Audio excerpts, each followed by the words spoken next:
Hello, everybody. A very good evening, morning, lunchtime, again, wherever you are in the world. Let's just check. I'm looking at an eye, and next to the eye is a number, and it just takes a few moments normally for numbers to appear. So let's just have a look and see who is there. And most importantly, can somebody wave or say something whether you can hear me?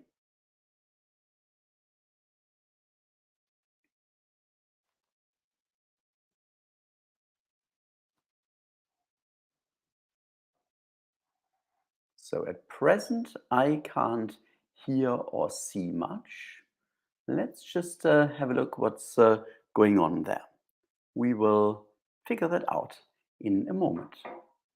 So I can now see you, and Corinne says you can hear me. This is great because I'm asking. Okay, this is no. It's always wrong side. So I've got a microphone which arrived yesterday, and I'm using it for the first time.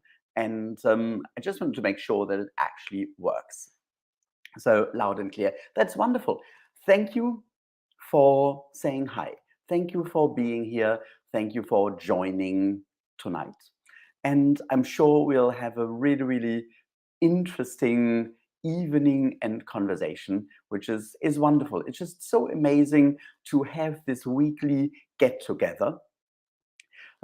I have only sent out the email to one of the two mailing lists I'm having, which may lead to not having as many people today as last week. So let's just see how that all works. It may I may need to end up sending an email every week and make sure that people know it's happening. But you're here, so that's wonderful, and a very warm welcome. We did this Reiki question time a few weeks ago, and uh, it just turned into a really fascinating discussion about autism and about how to use Reiki for autistic people, autistic children, and it was absolutely fascinating. So I thought we do this on a regular basis, once a month, and tonight is the second question time.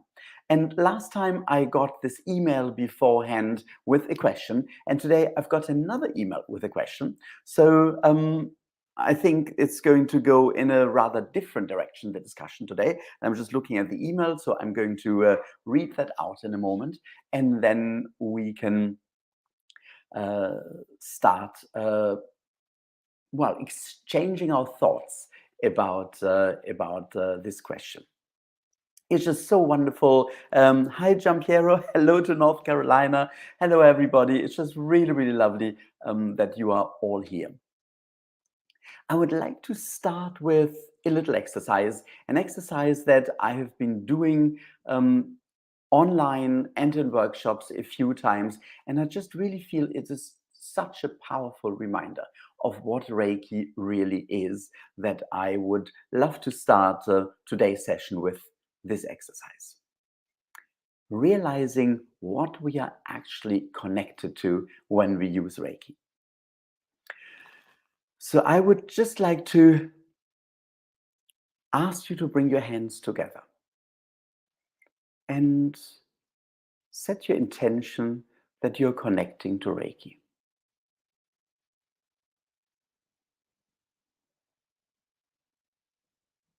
And just wait a moment until you feel the connection. You feel a sensation in your hands.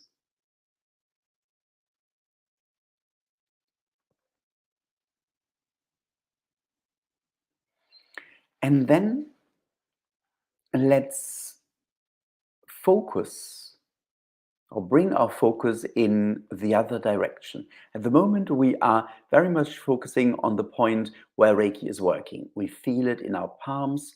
This is often the starting point of a Reiki treatment for ourselves and for other people. And now, let's try to trace it back. wherever it's coming from so that you can feel it in your hands. Just set your intention that your intuition, your guidance will take you to the very source of where Reiki is coming from. It may take you up your arms, into your body, and then further. Just follow where it takes you. It may feel like a visualization. It may just feel following the energy deeper and deeper, further and further. Just trace it back all the way to where Reiki is coming from.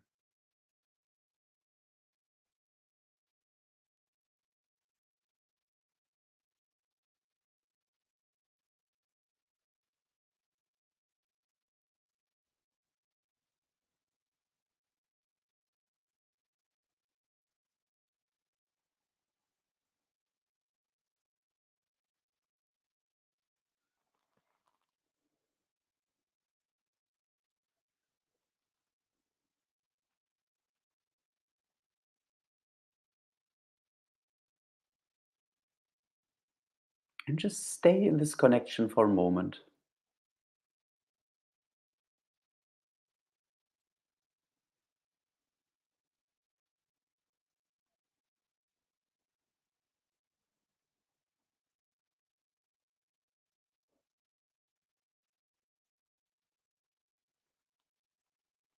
And then bring your awareness back to your hands and take a moment to thank Reiki and come back into the here and now. I do that from time to time just to reconnect and to remind myself just what we're actually using, how powerful it is, how deep it goes. And today we'll talk about a few really important practicalities about uh, giving Reiki to clients, to other people. And there is something really interesting that happened last week. And I feel I really should share that. As you know, well, as you hopefully know, otherwise you know it, do it now. My new book is out. There is a way, the Reiki Revolution. And it is a book not about Reiki. It's a program that uses Reiki. It uses this very connection that we just felt. And of course, it uses our ability to give Reiki treatments and to use Reiki in very practical ways to raise our vibrations and bring Reiki into every aspect of our lives. So the idea behind this book is basically to allow Reiki to help us to change, to bring more happiness, more health, more confidence, and more meaning into our everyday life, into our self awareness. And once we are aware of what we really are, of who we really are, a spirit in a body, an eternal soul, centered, steered by our heart, by love, then we can start reaching out in a much bigger way, not just giving Reiki treatments, but in our everyday life. Oh, thank you so much, Rosemary. Thank you for your comment. So Rosemary has the book already. And oh, this is so lovely. Look, I love a little bit of advertising. So I have the book and it's brilliant. Thank you. That's really kind of you, Rosemary. So this is what the book is all about. And the idea is, and I will be talking a lot about the background information, and we do quite a few exercises tomorrow at the book launch at Alternatives in London, which is both online and live at St. James's Church in Piccadilly. Um, and I'll talk about that much more. But the idea is that this program can help everybody. So it takes Reiki out of the niche of thinking it's a complementary therapy. It's for people who want to bring that into their professional practice, want to maybe use it for friends and family, want to become a professional Reiki practitioner. And the idea is that everybody should have the tool of Reiki, as many people as possible. And when we reach this goal, the world will become a better place. And we will just lead completely different, happier, and more meaningful lives. But of course, when we want to reach a lot of people, we need to do that in different ways. And this is really difficult. My idea was then suddenly to come up with a very, very short introduction course. And I had this idea to call it Reiki in 3 hours and give an attunement as an online course so that people can use it straight away and then can use the program in the book. So very much the idea was that it's used for self-healing. And then when people want to progress further and reach out to other people and give treatments, then they would need more training. And the interesting thing is I was just so wrong. I did this like a short course with a friend of a friend a week ago. And he was just here for a short while. So I basically gave him introduction to Reiki and did that with the same idea to use so that he can use Reiki for himself. The first thing he asked was, and how can I give a Reiki treatment to my mom? How can I use that on my friends? And that really brought this very, very big realization, which I should have had before. It's impossible to keep Reiki for ourselves. Therefore, any Reiki training needs to always include how to give treatments to other people. So it needs to be a proper training. So for me, what I've done is I have now created a new course called The Bridge to the Universe, Reiki in 8 hours, which is basically it's everything that you would normally do in a Reiki 1 course. If you add the time for the exercises, then it's much longer. So it's a proper, profound training. It's very comprehensive, everything we need to know. And looking at the questions that so often come, that brings me back to this idea, we need to learn Reiki properly. We need to make it very, very affordable.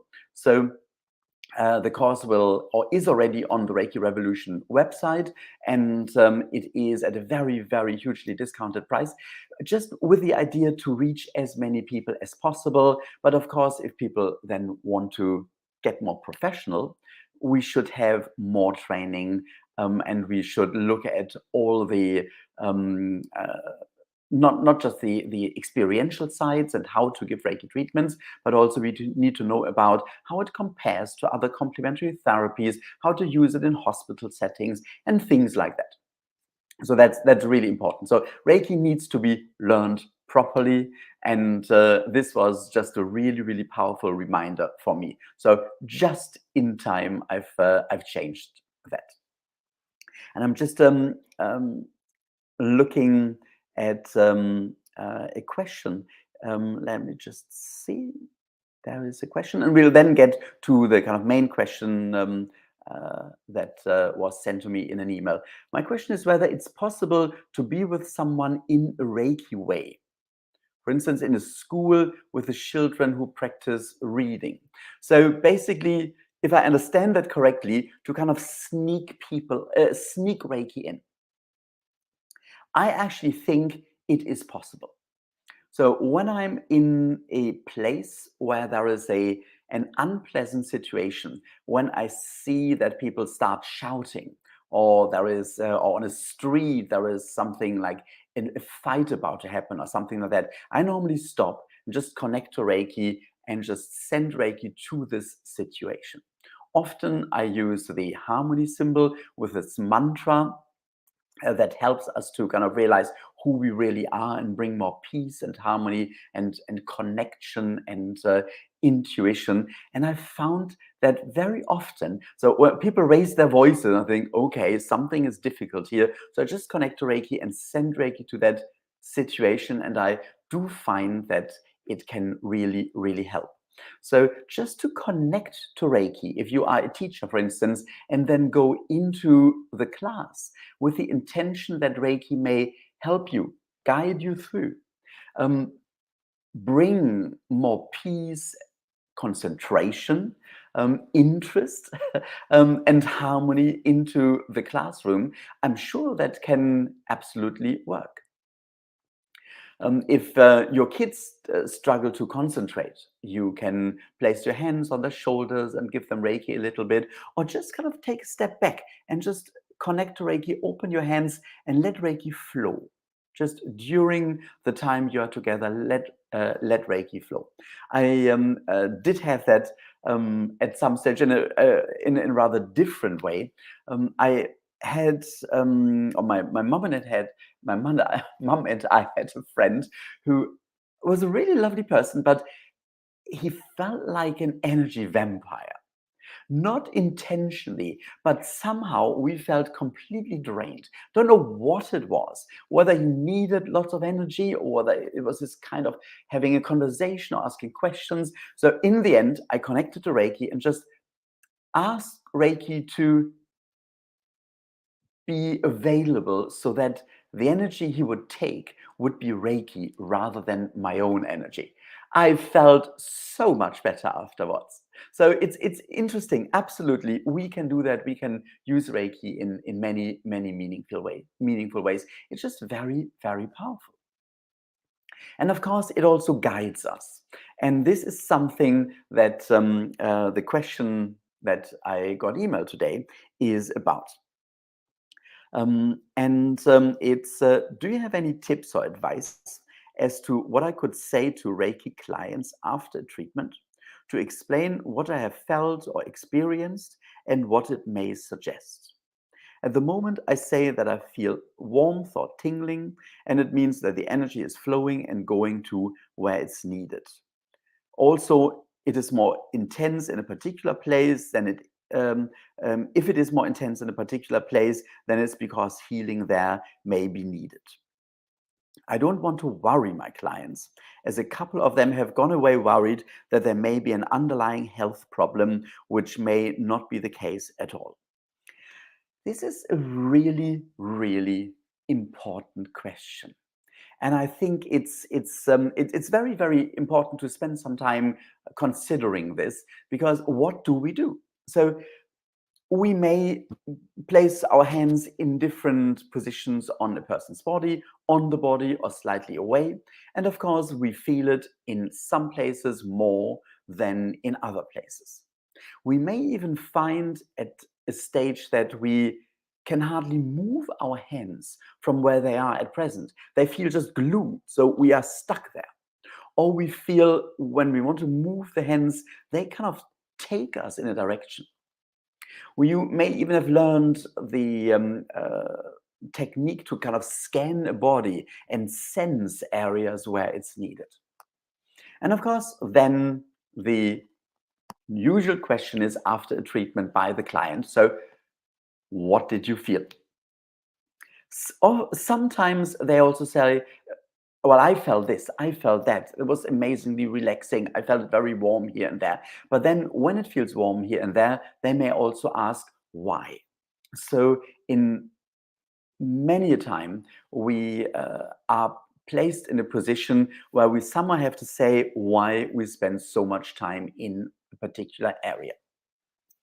What I often do is I ask first whether they are aware of anything in this area.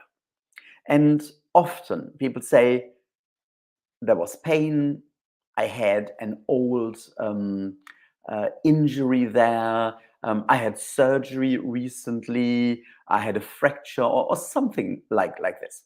So this, of course, then means you spend some time there because they were, or there is something physical going on and they were already aware of that. But they may not be aware of anything there at all. There's no pain, there's no problem. And then they will ask you and may get a bit worried whether they need to be worried about something, whether It may well be that you were in this particular area because there is a physical problem. Well, a physical problem is often a result of an energetic, well, a stuck energy. So often something builds up in our aura, in our energy field, and eventually it manifests in the body. So you may have just become aware of an energetic blockage there, which may not be physical at all. But the fact that you were drawn there means Reiki is working with this, and this is basically all that that was needed. Sometimes it may be that we are drawn to an area and the person is not aware there's anything wrong, and something is developing there. So a week or 2 weeks later, they suddenly feel something and they need to see a doctor. As Reiki practitioners, we are not supposed to diagnose. We are not supposed to say, you've got a back problem, you've got this, you've got that. All we can say is, I felt something in this area. Are you aware of something going on there? However, if you feel strongly that there is something going on, and you have this intuition that there may indeed be an underlying condition, you can suggest that at some stage your client should have that checked out by a medical professional. I, of course, understand that this may already feel a little bit worrying to them, and we don't really want to worry them. But of course, we want to also make sure that if Reiki brought something up, they may be aware of it. But to be very honest, I tend to find that Reiki works in really mystical ways. If it works on something and that person needs to see a doctor, I'm very certain that Reiki carries on because the process now started, and that one way or the other, they will find their way to see the right person. So, personally, I normally leave it to Reiki. I ask whether they're aware of something, whether something is going on, and in many, many, many cases, they give the feedback that they're aware there is something, and they may then say, I really feel Reiki helps with that. Or they may say, that's interesting that I felt so much. Maybe I should check that out by a physician, by a medical doctor as well. If there isn't any feedback like that, if they are not aware there is anything, and you feel it may be a good idea, you can say that they may want to have it checked out.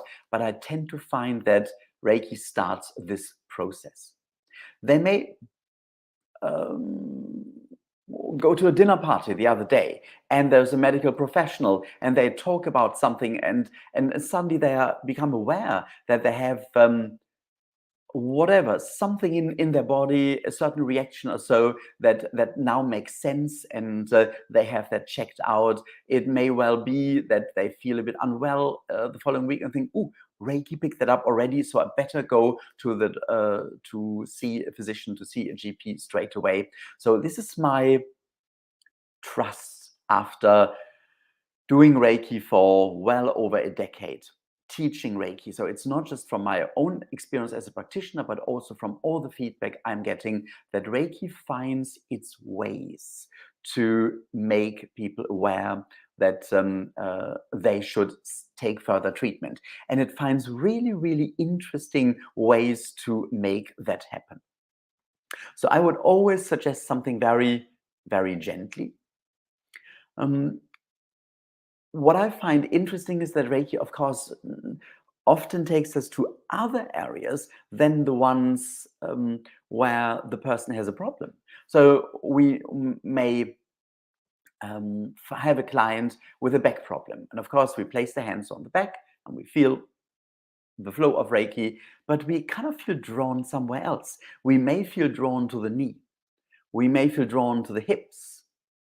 And of course, they may have a knee problem, and this leads to a certain way of walking and ultimately has an effect on the knee or on the lower back, or the other way around. There's a knee problem where we feel very little, but we are kind of drawn to the hips or the lower back because there is an imbalance. And this is what then results in the pain being felt in the area of the knee. So if that happens, I often say I find it interesting that you mentioned a problem in this area, but I was drawn somewhere else. So I feel there is a connection. Reiki is working on that now, of course, but you may also have that checked out at a later stage. But there's one thing we really mustn't discount, and that is Reiki is working. Reiki is not just a diagnostic tool. Even though we are not supposed to diagnose, of course, it takes us to areas where it's needed. So in a way, it helps us to diagnose at least, or to find the areas. But then, of course, Reiki is working on it. And Reiki continues. So when we finish the treatment, we may have a client saying, that was amazing. My pain is better. I feel so much better. We may have a client saying, well, I don't really feel much of a difference. And the next week we see them again. They say, well, a day later, suddenly I could move again and I could stretch and the pain was getting better. And of course, occasionally there is even the healing reaction of a symptom getting slightly bigger, not scarily bigger, but slightly bigger. And that means so a pain kind of intensifies for an hour or two. And that means now the actual healing starts to work. The body's self-healing abilities are activated. It's a bit like when we cut ourselves. We see it bleeding, but it doesn't hurt at all. And when the bleeding stops and the healing process starts, then it starts to be painful. So healing sometimes can be painful as well. I hope that kind of answers this question, and I just see a few questions here and comments. So let me just have a look. There's one question about vegetarianism, which is really interesting, and I'm just going to make a note of that, and we'll get there in a moment. I just love jumping from question to question, and it's so important. I mean, where else can we ask these questions and discuss them? There's one more related question at the moment from Karen, which is about how does one best go about explaining the sometimes emotional effects of Reiki treatments, especially if the client believes the Reiki caused it, as opposing to releasing it. Yes. Some people get a cough, just really getting something out. But some people also get really emotional during or after a Reiki treatment. It's bringing something up that may need to be released. And we as a practitioner know it's a form of release. But for the person receiving the treatment, it may be the entire opposite of what they have expected. They may have come to you to get a lovely, relaxing experience as their best friend told them they had. And then they come and they burst into tears. Or they even have memories coming up, traumatic memories. So they spend half an hour or so feeling really unpleasant, thinking about something that happened to them in the past. It's really important to spend some time with them then afterwards and just explain that Reiki tends to bring things up. Things that memories, experiences that were so hidden in our subconscious that they weren't in our awareness anymore. We thought we had dealt with them. We had long forgotten the incident, and suddenly it's there. So the problem is we hadn't been able to let go of it, and it had bothered us. And Reiki helps us to become aware that there is something that is still unresolved and that needs to be worked on. By bringing it up already, it's the first step made work on it.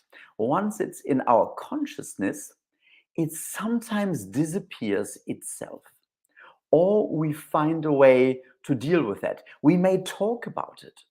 So that very person that had this emotion coming up, or this memory coming up, may talk about that now for the rest of the week and think, okay, this is very odd. I don't normally talk about these things, and now I'm talking with our friends and my family. It's something that I've never told my partner, and now I felt I needed to. And this is a way to let go, to bring that to the surface. And I find this often happens with Reiki. So it is an amazing experience, and it means that Reiki brought it up for a reason, but it also means that Reiki helps us to deal with it. And in my experience, and this is a very intense personal experience, Reiki only brings up what we can deal with now. Now we can deal with it. And we couldn't before. So it brings up one thing at a time to let go and to bring more light in, because that really bogs us down.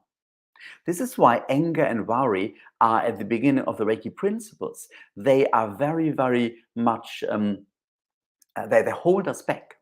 And when Reiki brings these things up that make us angry or made us angry or worry us still, then it's a first step of releasing this blockage and of bringing in more connection, more light, more positivity.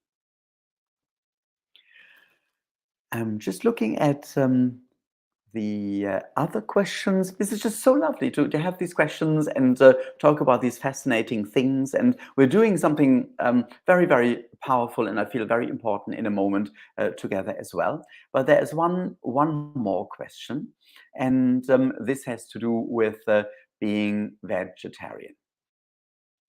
Do you have to be vegetarian or vegan to do Reiki? Had you have client refuse to do further treatment if you're not vegetarian or vegan? That's interesting. Let's just start with one aspect. There are some people who are vegetarian or vegan, and they feel that they only want to have certain treatments or connections with people who do exactly the same. There is not much one can do. I'm not aware that Mikao Sui was vegetarian. I'm pretty certain he wasn't. Hawaii Jakarta, who brought Reiki into the West, was, to my knowledge, not vegetarian. Apparently, I read somewhere she had a really weird dish that was her favorite dish. I think it was kidneys sauteed in red wine or something like that. So yes, they brought Reiki into the world. So no, it is not necessary to be vegetarian in order to give Reiki.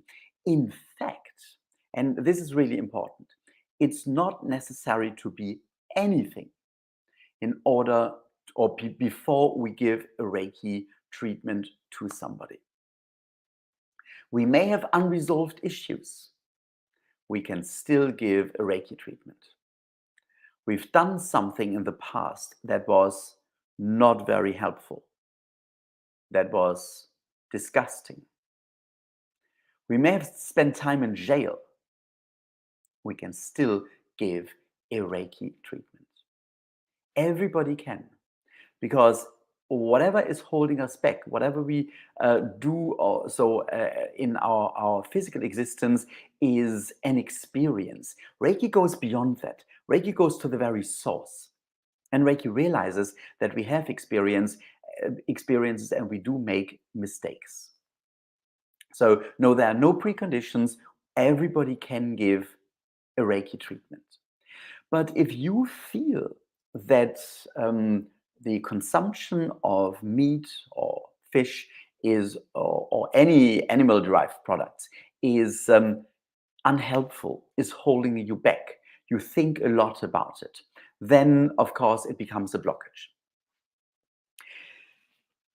Another problem is that what we share with Reiki is love and connection. And we can also share that with animals. We had a few animal Reiki practitioners here already on the show as guests, and it's just wonderful the experiences they talk about. I give, whenever I see an animal, whenever I see a pet, I give them Reiki and I feel the connection. So, does it feel right to consume meat? My personal take on that is that I feel we need to become more aware of the results of any actions we take in our lives. And that means when it comes to meat and fish, to make sure that this is from sustainable sources and that these animals, while they were alive, were kept in decent conditions, that they had a life. And the vast majority of meat on the market today worldwide is seen as meat and not as the animal behind. And it is just absolutely outrageous what is done. So I think this is a very important consideration. But it does go further than that. So if we have our fruit and veg, the most exotic ones, of course, it's wonderful to have them and we can make very special dishes. But do we really have to eat something every single day that is flown thousands and thousands of miles for us to get it in a supermarket? Aren't they're local products that don't leave a huge carbon footprint, if any at all? Are we eating organic, or are we eating something that uses lots and lots of pesticides? All this is something that we need to think about. And I think this is really important. Up to the price structure. At the moment, the prices are going through the roof in Europe, and for many people, it's very difficult. But of course, how much does a person earn harvesting what we are eating? Can they actually make a living and feed their family? So are we paying fair prices for the products? I think this is the bigger picture that we should look at. And I know I'm open the kind of worms now, and I had a toast with avocado this lunchtime. And I did have that with a slightly bad conscience because I know that not every way of how avocados are grown is very sustainable, and also.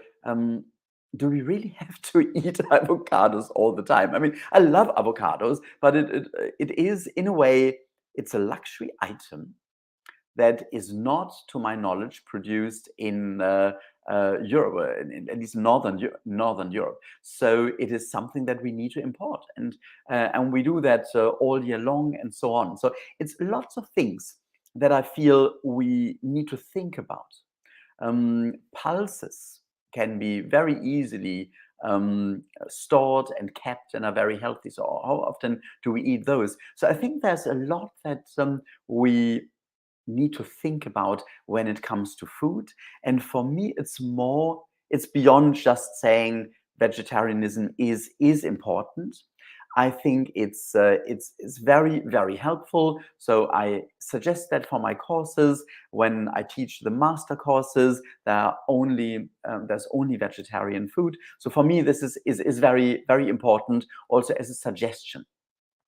But on the other hand, I tend to find that Reiki has its ways to change our eating habits, to make us more aware of what our body needs.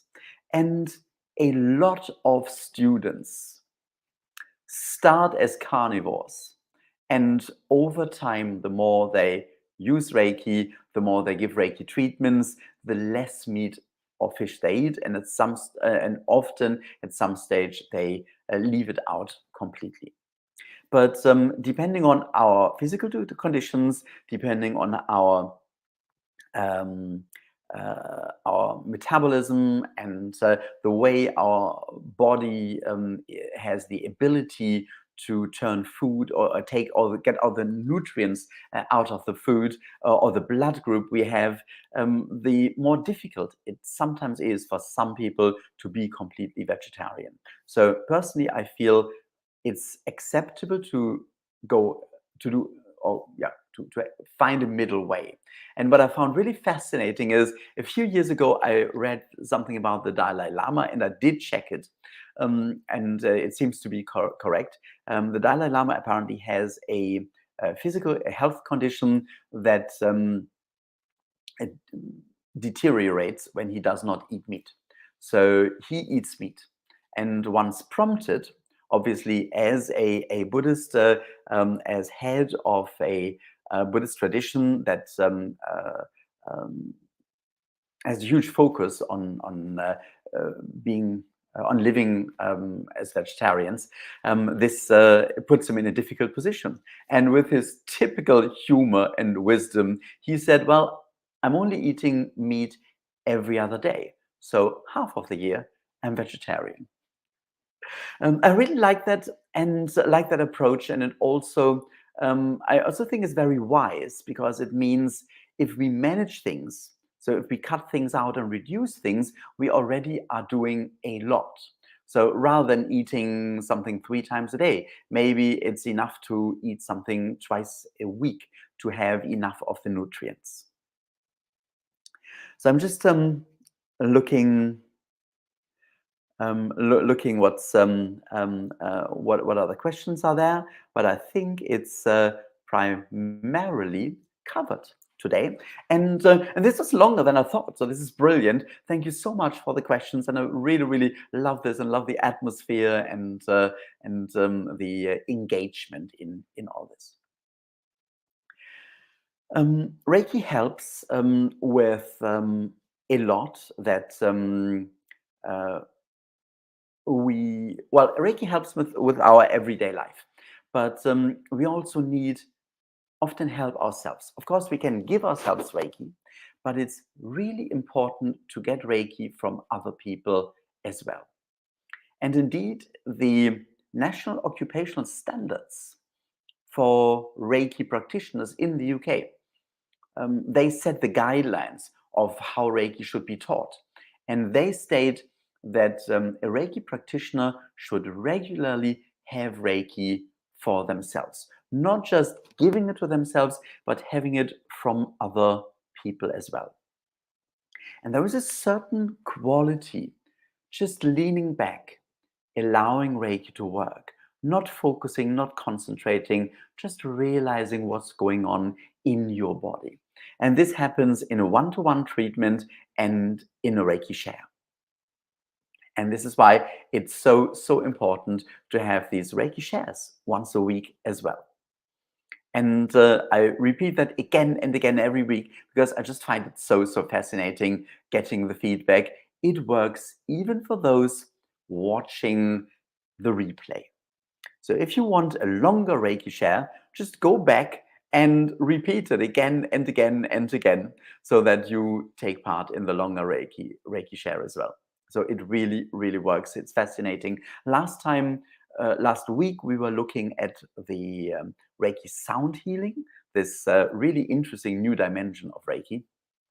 And I mentioned that I had a recording of that on my phone and placed the phone next to a bottle of spring water, and it made a difference. So even a recording does make a difference.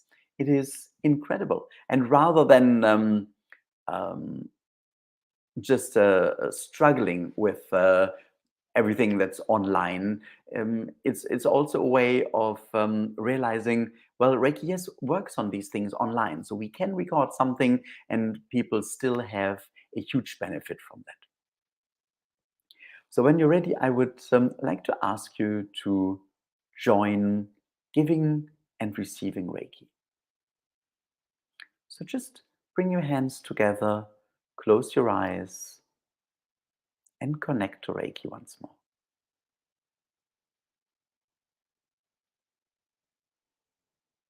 When you feel the connection, just open your hands and set your intention to now connect with everybody on this Reiki share. Everybody who is here live and everybody who will join later in a replay.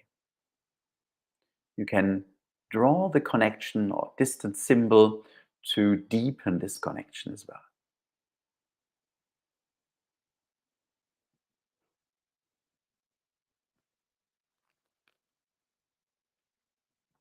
And of course, it's not a one-to-one treatment. So you don't need to focus on a particular person and what you feel. You just let Reiki flow. You are just facilitating this treatment for everybody. And you can lean back, relax, and receive Reiki from everybody taking part.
If you are struggling with a physical, emotional, or circumstantial problem, career, money,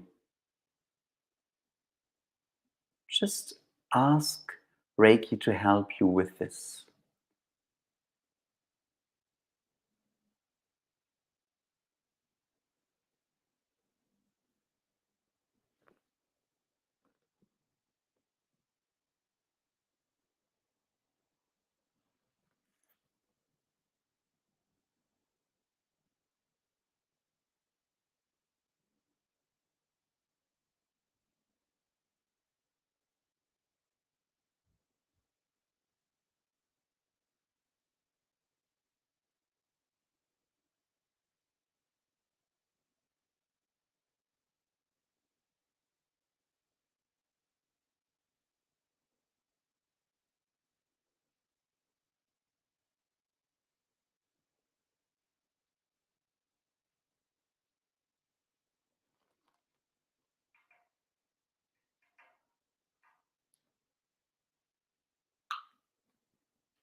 I sometimes just tell myself, just relax, let go. Reiki is working.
And then you can bring your hands back together once more.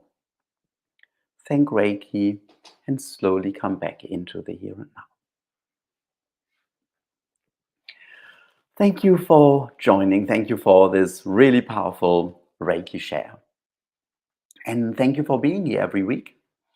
Um, Next week, we'll have a topic that, interestingly, a lot of people struggle with. It's just how do we explain Reiki to other people?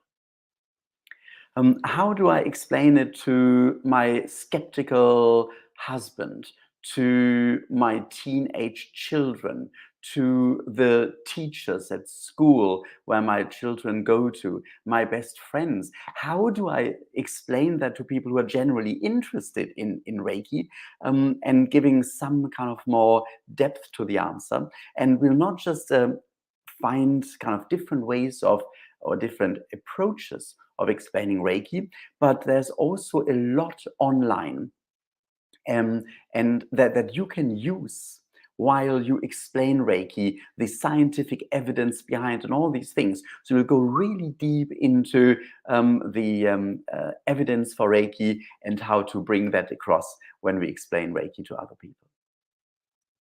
And just before you go, one more little thing. I hope it worked, but I tried to upload. Well, I can I can look behind. This is my book, and it's out now on Amazon.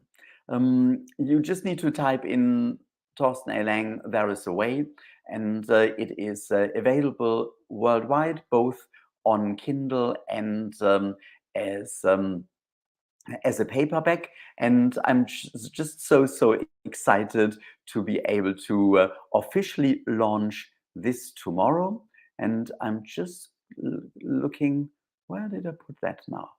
I did put a link somewhere. Oh, there we go. That's the link.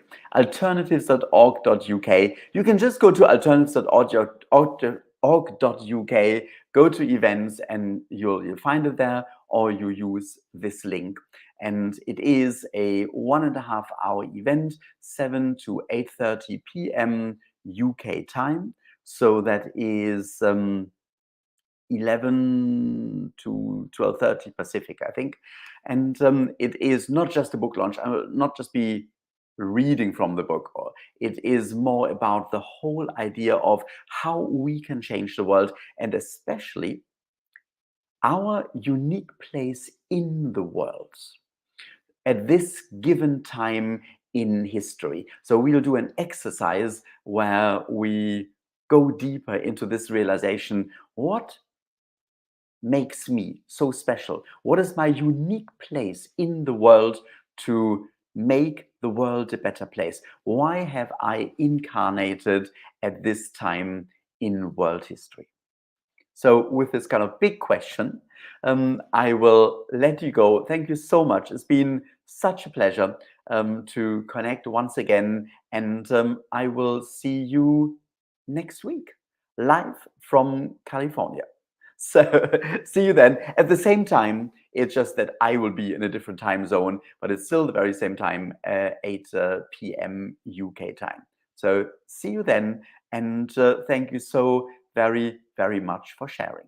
Now I need to find this button again, and there it is. So see you tomorrow or next week. Thank you.